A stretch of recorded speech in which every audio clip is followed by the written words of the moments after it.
Nar il-ħamis l-24 ta' Marzu ser ikun jinżel is-separju fuq il-kampanja elettorali Malta flimkien.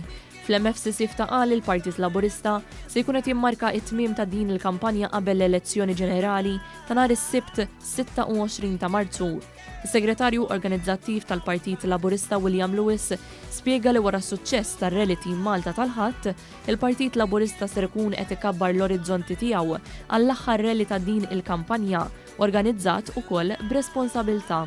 Nar il-ħamis ħankunu anke nkabbru billi ħankunu qed narmaw big screen barra fil-parkeġġ tal-MFCC biex inkunu nistgħu nilqgħu iktar nies magħna.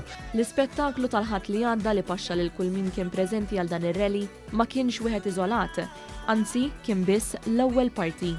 Nar il-ħamis ħankunu qed naraw it-tieni parti, ġifieri l-ispettaklu ħajkun kompletament differenti milli rajna l-ħadd li għadda. Ovvjament l-iktar ħaġa importanti tkun id-diskors importanti tal-Prim Ministru Robert Abela li jkun qed jagħlaq din il-kampanja elettorali Malta flimkien. Dan ir-rally ser jibda għal ħabta tas-6 ta' filgħaxija u wieħed jista' jirriserva postu minn fuq is-sit www.partitlaburista.org jew ċempel fuq in-numru 2090 1751.